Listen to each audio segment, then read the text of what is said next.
Amém, nobre pastor João Flávio Martinez, a quem tanto admiro, tenho grande estima, tenho grande respeito, né? Também sou fruto do trabalho de vocês aí do Centro Apologético Cristão de Pesquisas. Então, amém, Pai do Senhor, graça e paz. Meu nome é, seguindo aí a orientação, né, para me apresentar. Para quem ainda não me conhece, meu nome é Walson Salles, eu sou presbítero da Assembleia de Deus em Recife. O meu pastor presidente é o pastor Ailton José Alves. Eu sou professor de teologia pela Misericórdia, na Escola de Teologia da Assembleia de Deus no Brasil, a STEADEB. Tenho formação em teologia pela STEADEB, né? E pela Universidade Metodista de São Paulo, a UMESP. Tenho licenciatura em filosofia pela Universidade Federal de Pernambuco. E fiz minha pesquisa na área de teologia natural e filosofia analítica da religião, baseando minha pesquisa no filósofo anglo-saxão Richard Swinburne. Tenho duas pós-graduações, né, teologia e pensamento religioso e filosofia e ética pela Universidade Metropolitana. Estudei grego clássico pela Universidade Federal do Ceará, tá? Tive a honra de escrever 3 livros, o primeiro publicado pela editora Berea, cujo título é Ateísmo, Resposta às Objeções à Veracidade do Cristianismo, né? O segundo é Existência de Deus e os Ateus, uma apologética com diálogo, publicado pela editora FASA, que é a editora da Universidade Católica. E o terceiro livro, A Visão de Mundo Ateísta, também publicado pela FASA. Eu também trabalhei na tradução de alguns livros, tá? Então, alguns livros bem conhecidos, né? Que Amor é Este? A Falsa Representação de Deus no Calvinismo, de Dave Hunt, publicado pela editora Reflexão. Fundamentos da Fé, 7 Crenças Essenciais da Fé Cristã, de Jack Cottrell, também pela editora Reflexão. Deus é um monstro moral? É uma pergunta, né? Entendendo Deus no contexto do Antigo Testamento, Paul Copan, também pela Sal Cultural. O Único Deus Sábio, a compatibilidade entre a presciência divina e a liberdade humana, de William Lane Craig, também pela editora Sal Cultural. E O Povo Escolhido, Eleição, Paulo e o Judaísmo do Segundo Templo, também, de A. Chadwick Thornhill, também pela editora Sal Cultural. Trabalhei na revisão do livro Trindade Santa, Povo Santo, Teologia da Perfeição Cristã, do Thomas Noble, também pela editora Sal Cultural. E traduzi o livro do Mark Gabriel, né?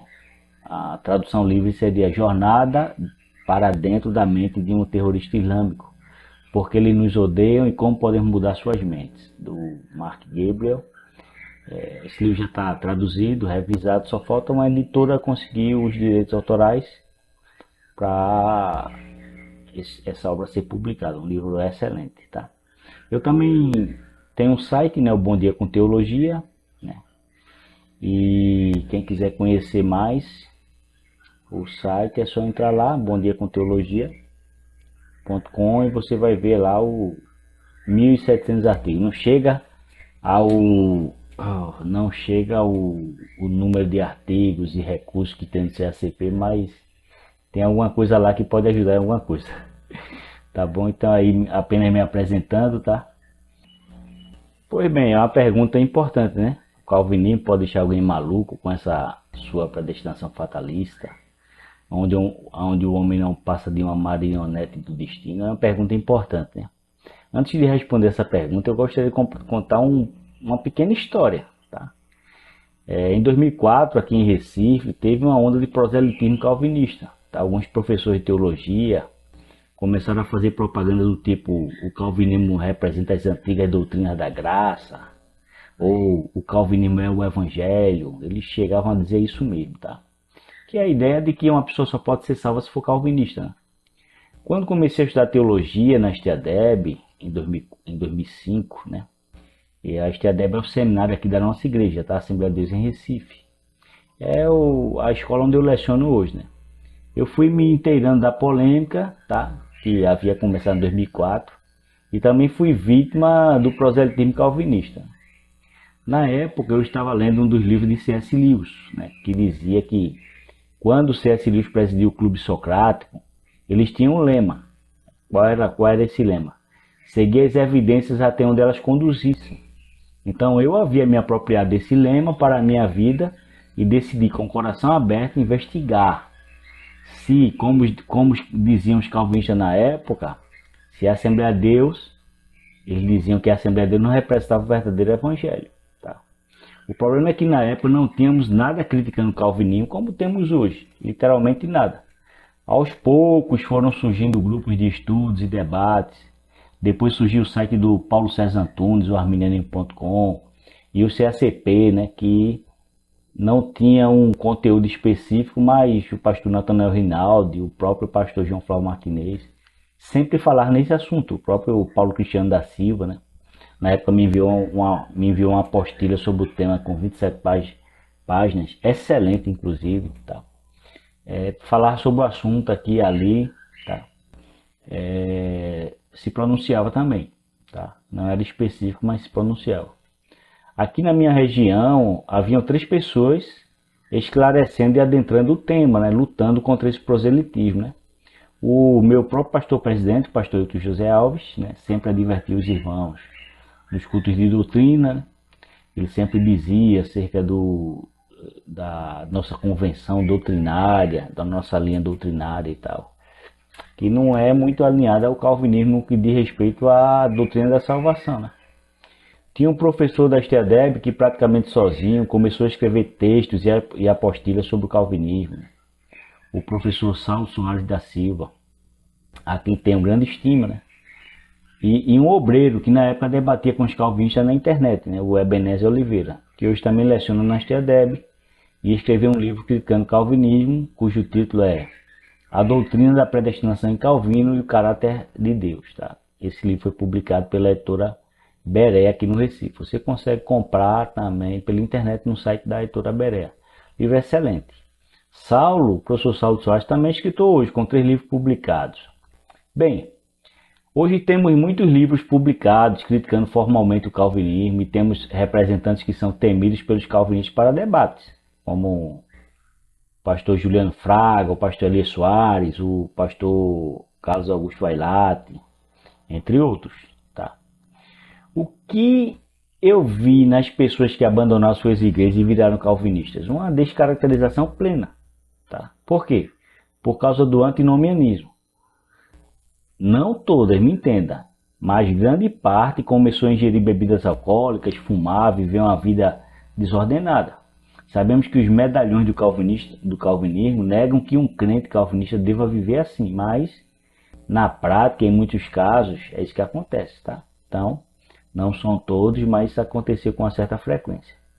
Sobre a predestinação, devemos entender que é um tema bíblico. Eleição e predestinação são temas bíblicos. O problema é que no calvinismo a eleição e a predestinação são confundidas com uma ação toda abrangente, em que Deus é a causa primeira de tudo que acontece no mundo. Então, se você já leu o livro do R.C. Sproul, né, Eleitos de Deus, você vai ver, ele diz lá que ele faz uma analogia que ele está numa sala de aula, dando aula, e que quando todos saíssem da sala, as partículas de pó que iriam repousar em cada canto determinado por Deus, desde os tempos eternos. Tá? Isso soa muito bonito, mas não é verdade pelo simples fato da existência do pecado. Deus pune o pecado como desobediência. Não como uma peça de teatro, como se Deus tivesse decretado o pecado e punisse o pecador pelo pecado que ele decretou. Tá? Então é muito bonito. Tá? Deus é tão soberano que uma partícula de pó vai cair onde ela repousar ali. Deus decretou que aquela partícula de pó repousasse ali antes de criar o mundo. Isso é um contrassenso, tá? Por causa da questão do pecado. Tá?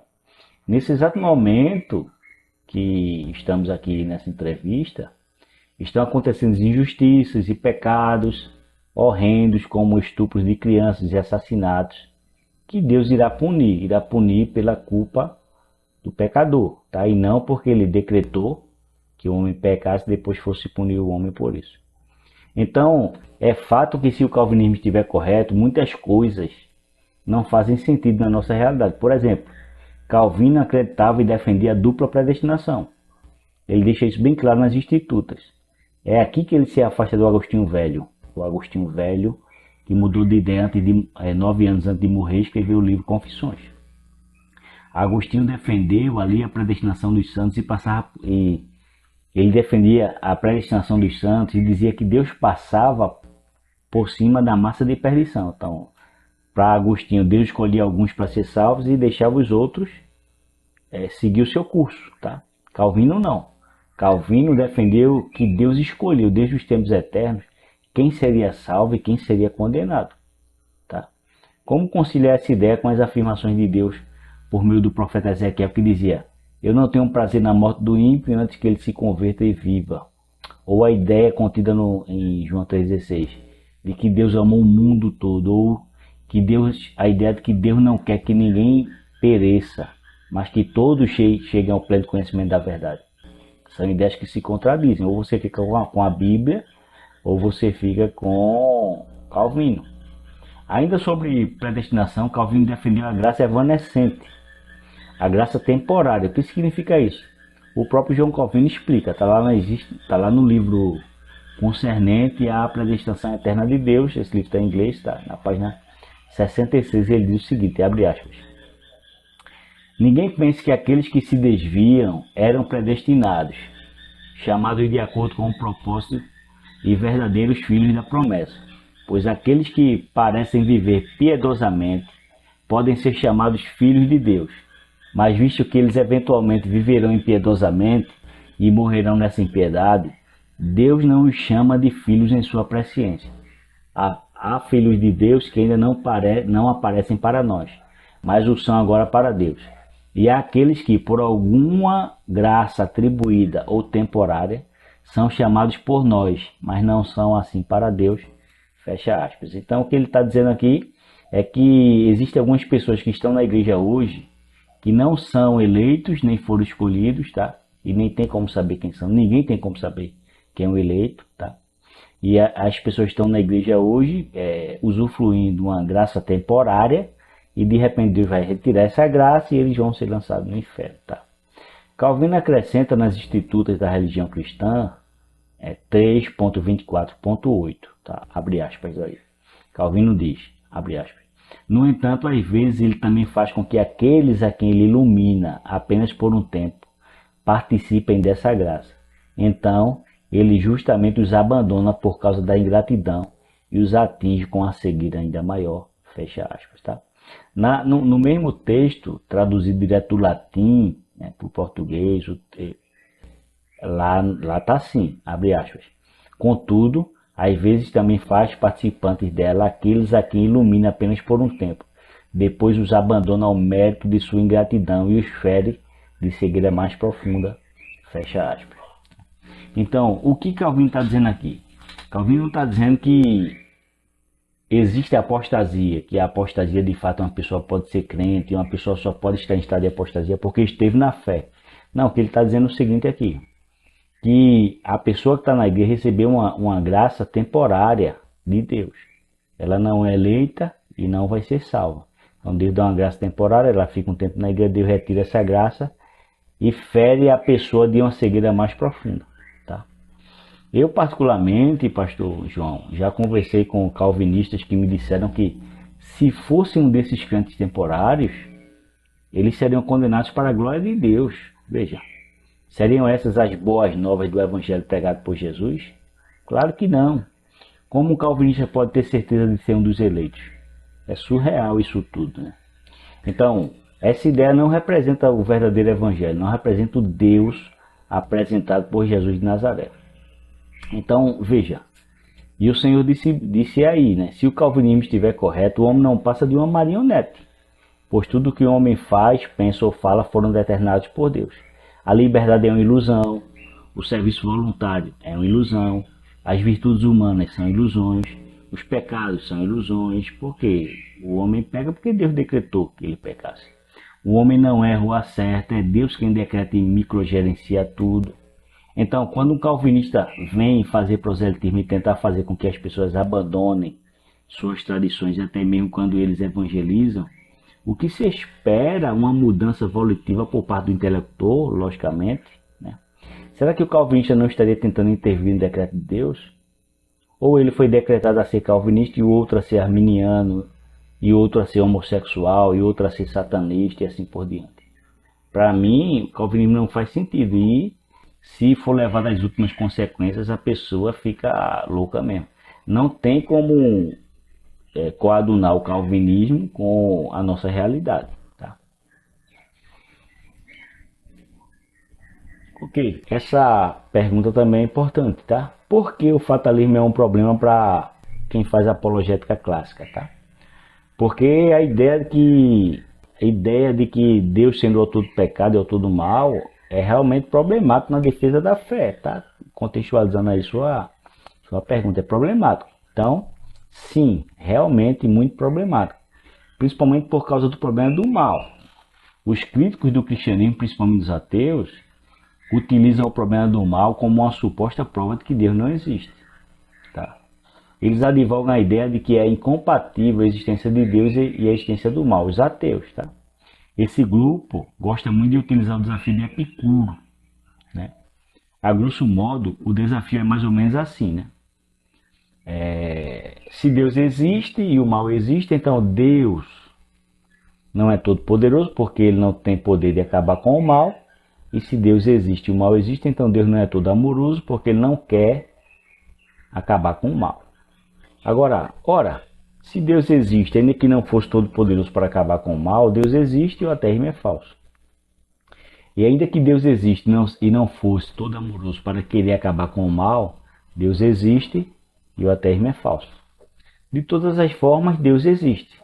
Então, o desafio de Epicuro não ataca a existência de Deus, mas seus atributos. Então, o desafio de Epicuro não é um desafio insuperável contra a existência de Deus. Ele já foi superado, já foi respondido. Agora, imagine um calvinista defendendo que Deus é o autor do mal e do pecado para a sua própria glória, como John Piper afirma. O caráter moral de Deus é maculado.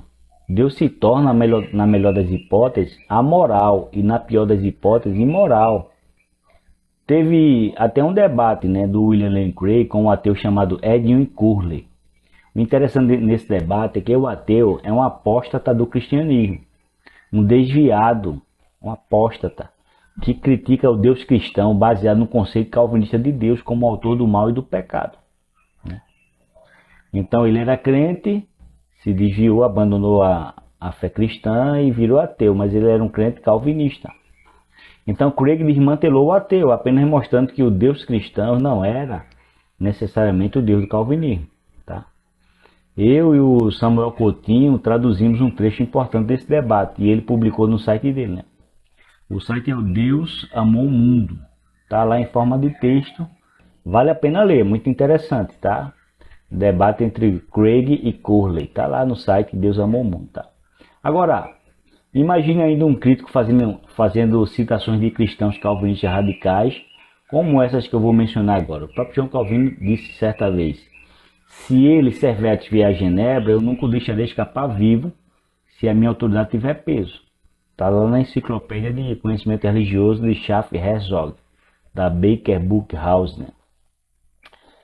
Também no livro Os Heréticos, de Walter Nigg, ele disse: eu espero que o veredito seja a pena de morte. Veja. Servetes foi preso, ele fez acusação contra Servetes foi condenado à morte na fogueira e ele desejou isso antes mesmo de Servetes ter sido preso. Veja só. Gordon Clark, citado por Millard Erickson na introdução à teologia sistemática, né? Gordon Clark disse: quero afirmar muito franca e incisivamente que se uma pessoa fica bêbada e a cria na família, era a vontade de Deus que ela o fizesse. Veja só. Como defender o caráter moral de Deus, tá? Que é imaculado na Escritura Sagrada, com afirmações como essas. Tá? Que Deus é autor do mal, do pecado, e que Deus vai usar o mal e o pecado para a sua própria glória. Tá? O próprio Servetos, que era um herege, realmente ele era um herege. Mas quais foram as duas acusações contra Servetos para ele ser morto na fogueira? Ele não acreditava, tá? Ele não acreditava no batismo infantil, que os calvinistas acreditam, né? Servetos não acreditava. E Sevete não acreditava na doutrina da Trindade. Veja, quantos crentes no Brasil hoje que não crê no batismo infantil? Isso é motivo para uma pessoa ser morta, tá? Na fogueira, tá bom? E Sevete, apesar de ter sido um herege por ter negado a doutrina da Trindade, ele era um gênio, ele era um médico espanhol, tá? Ele era um geógrafo e teólogo. Ele escreveu as Restitutas, tentando refutar as Institutas de Calvino, por isso Calvino tinha tanto ódio dele, né? E ele, veja, ele mapeou parte da Europa, ele era um geógrafo, e ele foi a pessoa que descobriu como se dava a circulação de sangue do pulmão. Veja, o homem foi tirado da face da terra, acusado de heresia, e a figura principal lá é o João Calvino, né? Existem passagens bíblicas afirmando a soberania de Deus. Tá? O próprio D.A. Carson, que é calvinista, relata que existem 4 afirmações na Bíblia que mostram que Deus é soberano mesmo. Tá? A primeira, Deus é o Criador, governador e possuidor de todas as coisas. A segunda, uma classe de texto diz que Deus é a causa pessoal última de tudo que acontece. A terceira, Deus eleva o seu povo. E a quarta, Deus é a fonte não reconhecida de boa fortuna ou sucesso. Então, a forma que se interpreta esses tipos de passagens bíblicas vai dizer se o seu entendimento de Deus é sadio ou não. Tá? Existem estudiosos que dizem que os calvinistas interpretam as doutrinas claras da Bíblia por meio das doutrinas obscuras. E o beabá da interpretação bíblica, de que a Bíblia interpreta a si mesma, é que nós devemos interpretar as passagens obscuras pelas passagens claras, tá? Então esse é o sentido invertido da interpretação calvinista, tá? O entendimento calvinista dessas passagens bíblicas coloca um Deus como autor do pecado e do mal, e coloca um Deus como sendo uma consequência lógica, como um ser moralmente imperfeito, né? Não existe outra saída. Um ser perfeitamente moral não desejaria e não criaria o mal de forma ativa, como é mencionado na teologia calvinista, né? Ainda, ninguém que leva essas passagens a sério pode abraçar o termo aberto, tá? É verdade. Que nega o termo aberto nega a soberania de Deus sobre os eventos contingentes da história, tá? Por outro lado, a convicção de que os seres humanos são agentes morais livres também permeia o modo hebraico de pensar, como é evidente das passagens que Carson lista sob 9 características, tá? Essas passagens também estão na Bíblia, tá? Primeiro, as pessoas enfrentam múltiplas exortações e comandos divinos. Segundo, é dito às pessoas para obedecer, crer e escolher a Deus. Terceiro, as pessoas pecam e se rebelam contra Deus. 4, os pecados das pessoas são julgados por Deus. 5, as pessoas são testadas por Deus. 6, as pessoas recebem recompensas divinas. 7, os eleitos são responsáveis por responder à iniciativa divina. 8, orações não são meras peças de teatro encenadas por Deus. E 9, Deus literalmente convida os pecadores para que se arrependam e sejam salvos. Estas passagens excluem o entendimento determinista da providência divina, que se opõe à liberdade humana, tá? Então, seria o Deus de amor da Bíblia um monstro moral? Existem pelo menos 4 tipos de passagens bíblicas que anulam o modo calvinista de pensar sobre Deus, sendo o autor todo abrangente por trás de tudo que acontece, tá? O primeiro é com Adão. Perceba que Deus proibiu Adão de comer do fruto da árvore do conhecimento do bem e do mal. Adão come e ocorre a queda. Bem, segundo o entendimento calvinista rígido, Deus decretou a queda de Adão e depois foi lá dizer para ele não comer. Veja, como é que você vai levar a sério o texto bíblico? Se esse entendimento estiver correto, Deus não é digno de confiança, não seria. Não existe outra interpretação. Deus dissimulou. Só de pensar nisso e falar isso aqui me dá calafrios, tá? Então Deus diz lá, olha, Adão, você não vai comer desse fruto, mas Deus havia decretado que ele comesse, tá? O segundo texto bíblico diz respeito a Caim. Vocês sabem o enredo. Se Deus decretou tudo o que acontece, então Deus decretou que Caim matasse Abel.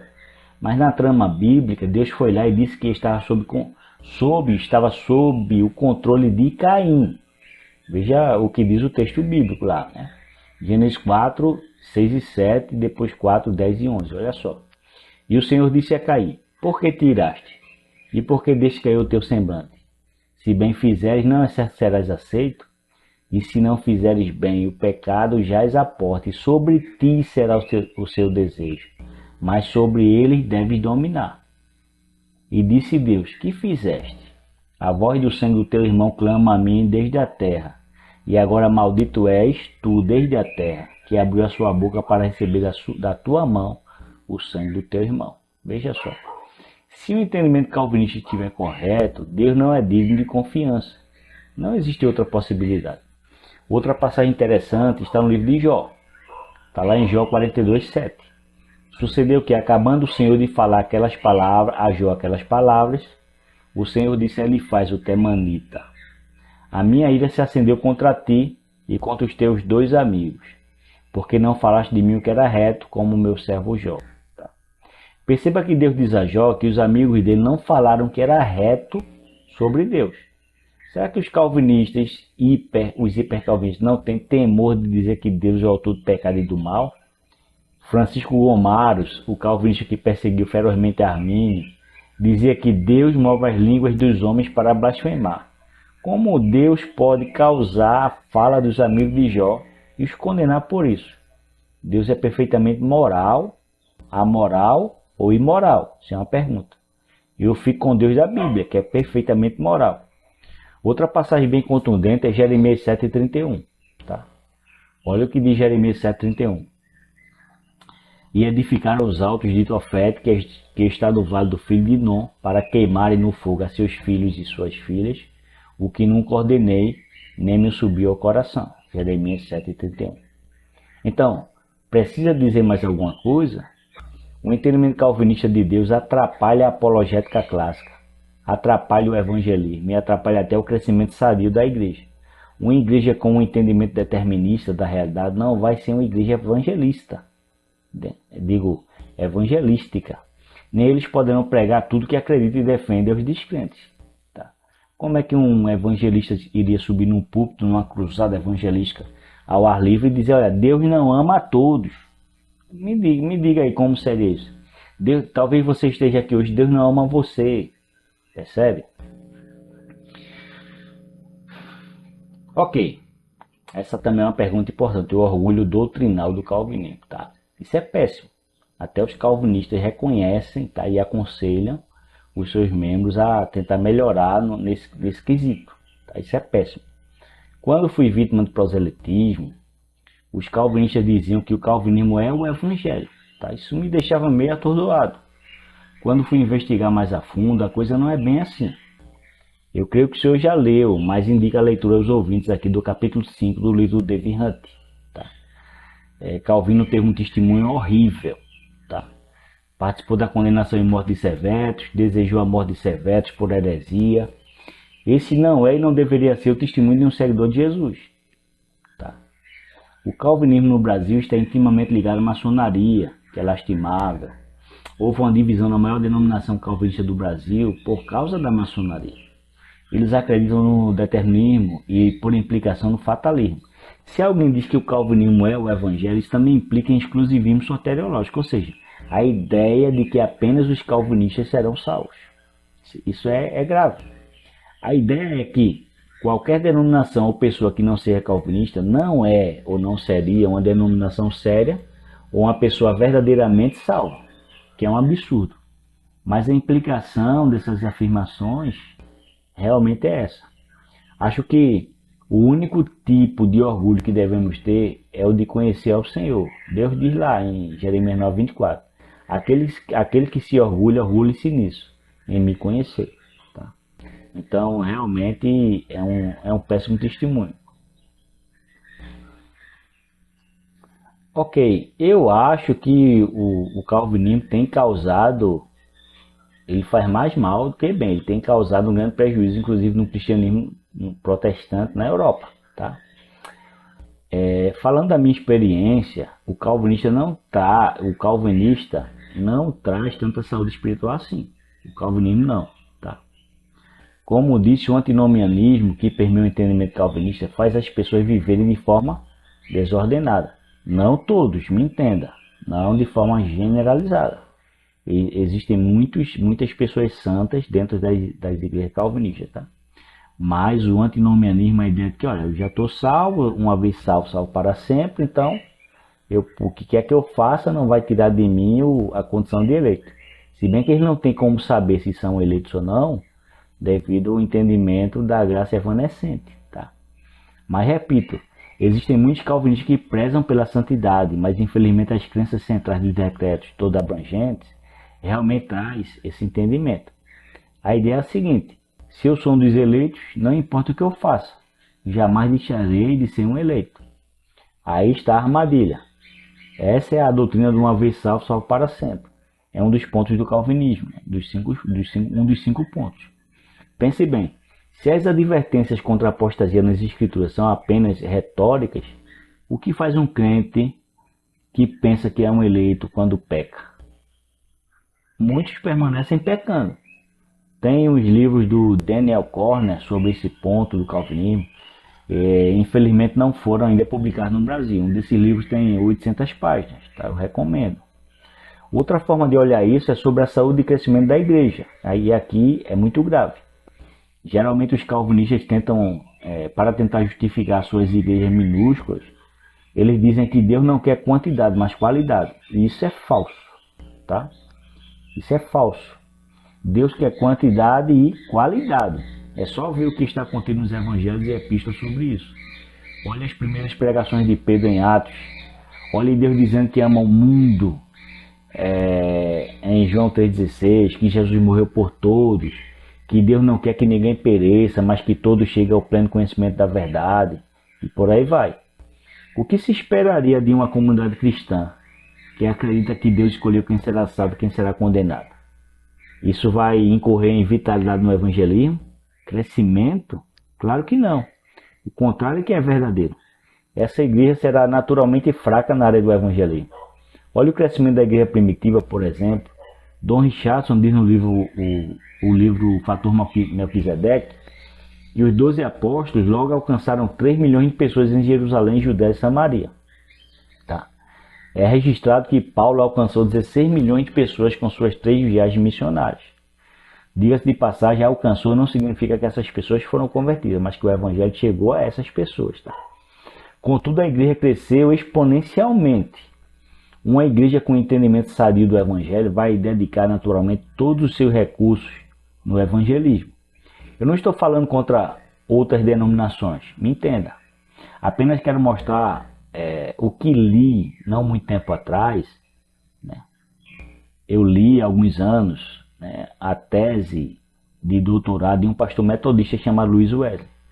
A tese dele foi sobre o caráter autóctone da Assembleia de Deus no Brasil. A característica assembleiana de colocar os novos convertidos, a característica assembleiana de emancipar os pastores, tá? E a característica assembleiana de emancipar o crente a ser logo envolvido na obra, de forma bem clara, tá? O caráter autóctone sobre o pastor local assumir a igreja e os novos convertidos já começaram a trabalhar na obra, tá? Está em contato com os trabalhos da igreja. É um tipo prático de formação de obreiros. Vocês lembram do modelo que Jesus ensinou nos evangelhos? Qual foi o modelo de Jesus? Eu ensino, vocês aprendem. Eu faço, vocês observam. Eu faço, vocês fazem comigo. Vocês fazem, eu observo, vocês fazem sozinhos. Tá? Na Assembleia de Deus não é necessário ter curso de teologia para ser pastor. Apesar de considerarmos muito importante, tá? O conhecimento teológico é muito importante na formação. Mas necessariamente não foi assim no começo e não é assim hoje.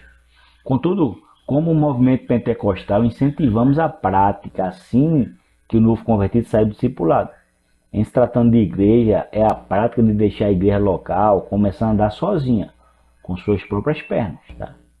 Pois bem, o pastor Luiz Wesley, o metodista, documenta nessa tese que quando Gunnar e Daniel Beck chegaram aqui em 1910, as igrejas protestantes históricas já estavam aqui há 70 anos. Eles chegaram em Belém do Pará sem nem falar o português. Começaram a evangelizar em apenas 10 anos, eles tinham mais membros do que todas as igrejas protestantes juntas. Tá? Na década de 30, ocorreu a crise da borracha no Brasil. O látex desvalorizou e houve um desemprego e milhares de pessoas que haviam migrado para lá, para Belém do Pará, para conseguir emprego, voltaram para seus estados. E muitos desses milhares eram membros da Assembleia de Deus e a denominação explodiu no Brasil inteiro. Eles tiveram que pedir ajuda ao pastor Levi Petros da Suécia para que enviasse missionários para serem distribuídos no Brasil inteiro. Então, temos uma história semelhante aqui em Pernambuco, na minha igreja aqui, tá? Em 1918 chegou ao Recife o missionário Joel Carson, em uma conhecida igreja calvinista aqui, eu não vou dizer o nome, qual é essa igreja, nem onde ela fica, para não inflamar. Essa igreja já estava aqui em operação quando ele chegou, quando Joel Carson chegou aqui em Recife. Essa igreja já está em operação há 14 anos. Joel Carson realizou o primeiro culto na Rua Velha em Recife com 2 crentes. Tá? Hoje essa igreja calvinista tem quase 300 membros. E a Assembleia de Deus Recife tem quase, assim, por alto, por cima, quase 10% da população do estado como membro congregado. Eu acho que existem mais de 700 templos só na região metropolitana e templos em todas as cidades do estado de Pernambuco e presença missionária em alguns países. A igreja continua crescendo e a receita não é diferente do que a Bíblia orienta. A receita é a mesma. Então, por que criticar uma denominação séria como a Assembleia de Deus no Brasil, que como qualquer denominação tem os seus problemas, e não rever o que está impedindo o crescimento das igrejas reformadas? Me entenda, pastor João, porque é delicado o que eu estou dizendo. Eu não estou fazendo uma propaganda denominacional, jamais. Apenas estou mostrando por que criticar uma igreja que cresce por meio do evangelismo, enquanto não consegue crescer. A principal igreja reformada do Brasil está caindo em número de membros, segundo o censo do IBGE. Acho que os conceitos doutrinários devem ser revistos. E o reconhecimento de que o entendimento doutrinário tem impedido o crescimento e o envolvimento dessas igrejas em evangelismo e missões. E acho que isso é culpa do calvinismo, sim. Assim como já aconteceu na Europa e começa a acontecer nos Estados Unidos. O calvinismo tem muita responsabilidade no fato da igreja protestante parar de crescer. Tá? Isso se vê nas denominações. Então, o entendimento teológico, ora, Deus só vai salvar os eleitos, quem ele decretou que será salvo, e quem é salvo não perde a salvação. Ponto. O meu entendimento teológico vai gerenciar meu método. Qual será o meu método de evangelismo? Essa igreja vai ser uma igreja pulsante no evangelismo? Claro que não. Então, essa pergunta também é importante. A reforma, né, foi sequestrada. Os calvinistas sequestraram a reforma protestante. Tá? Eles se acham realmente os donos da reforma protestante. Uma coisa é certa, a reforma protestante mudou o mundo. O mundo nunca mais foi o mesmo depois que Martinho Lutero pregou as 95 teses na porta da Catedral de Wittenberg, na Alemanha, em 31 de outubro de 1517. Uma coisa deve ser dita e reconhecida. Todos os primeiros grupos de reformadores e pré-reformadores eram agostinianos. Traziam a teologia de Agostinho consigo. Acreditavam na predestinação, como o Agostinho Velho, negavam o livre-arbítrio, como Agostinho Velho, e assim por diante. O próprio Calvino, que considero como sendo na segunda ou terceira geração de reformadores, escreveu que se ele pudesse, colocava todos os escritos de Agostinho nas Institutas. Calvino cita Agostinho quase 200 vezes nas Institutas. Sabemos também que Lutero depois aliviou sua visão sobre o livre-arbítrio por meio de Philippe Melanchthon, que era o seu assessor, mas todos eram agostinianos. Por que eu não considero tanto Calvino como um reformador? Porque quando Lutero pregou as 95 teses, Calvino tinha 4 anos de idade. Quando Lutero debateu com Erasmo de Roterdã, Calvino tinha 12 anos, então era uma criança. Calvino foi um grande sistematizador, a gente não pode negar. Crendo que ele tenha sido reformador ou não, ele foi um grande sistematizador. Se essa sistematização que ele fez, principalmente no que diz respeito à doutrina dos decretos ou à soteriologia, a doutrina da salvação, é outra coisa. Agora, respondendo mais diretamente à pergunta, a reforma não tem dono. Lutero deixou um legado que saiu da primeira geração de reformadores. Que legado é esse? Os 5 solas da reforma. Tá? Qualquer igreja protestante evangélica que esteja ligada à reforma ou ao movimento protestante tem que defender os 5 solas, que são somente a graça, somente a fé, somente Cristo, somente a Escritura e somente a Deus a glória. O problema para mim é que os reformados sequestraram a reforma como sendo deles e exigindo que as igrejas evangélicas que quiserem ser chamadas de reformadas ou protestantes teriam que se subscrever aos 5 pontos do calvinismo que surgiram no Sínodo de Dort em 1618 e 1619 lá nos Países Baixos. Não é necessário se alinhar aos 5 pontos do calvinismo para ser um protestante genuíno ou uma igreja protestante genuína. Toda igreja protestante é protestante por causa dos 5 lemas da reforma e não por causa dos 5 pontos do calvinismo que vieram muitos anos depois. Perceba que os 5 lemas da reforma estão lutando contra os desmandos e erros da igreja católica mesmo naquela época. Esse é o legado. Os 5 pontos do calvinismo definem uma igreja calvinista. Então, o que faz uma igreja protestante ou ligada à reforma protestante? Os 5 lemas da reforma. Tá? O que faz uma igreja calvinista? Os 5 pontos calvinismo, que são depravação total, eleição incondicional, expiação limitada, graça irresistível e perseverança dos santos. Então, temos uma diferença do que significa teologia da reforma, os 5 lemas da reforma, e o que significa teologia reformada, os 5 pontos do calvinismo. Teologia da reforma versus teologia reformada. Eu particularmente acho que os 3 pontos do meio, os 3 pontos do calvinismo do meio, né? A eleição incondicional, né? Expiação limitada e graça irresistível, eu acredito que são heresia mesmo. Tá? Ok, então, Pastor João, primeiramente eu gostaria de agradecer, né, a oportunidade, como é que eu cresci me alimentando do CACP e hoje sou convidado para uma entrevista sobre um tema tão importante e polêmico, né? Então eu gostaria de particularmente agradecer pelo convite, gostaria de dizer o quanto o CACP me ajudou e ajuda nas minhas pesquisas, né? E agradecer a Deus pela vida e ministério do pastor João Flávio Martinez e do pastor Paulo Cristiano da Silva. Né? Acho que o calvinismo tem feito um desserviço à igreja, tanto na Europa quanto aqui no Brasil, que infelizmente esse movimento de proselitismo calvinista deve ser combatido mesmo. Tá? Qualquer líder calvinista que enfatize esse proselitismo calvinista deve ser exposto e criticado duramente. Tá? Então, você não vê batistas convidando pessoas de outras denominações para serem batistas. Você não vê assembleanos convidando membros de outras igrejas para serem assembleanos e assim por diante. Então, esse movimento de proselitismo calvinista tem que ser combatido e o site realmente está de parabéns pela iniciativa e coragem de denunciar e combater tais abusos. Tá? Então, deixa aqui o pensamento de Dietrich Bonhoeffer, né? Sobre o conceito de graça dispendiosa. Ele disse: a graça dispendiosa porque nos chama a seguir, e é graça porque nos chama a seguir Jesus Cristo. É dispendiosa porque custa ao homem a sua própria vida, e é graça porque dá ao homem a vida eterna. No mais, espero que Deus abençoe a todos os que assistiram e escutaram essa entrevista.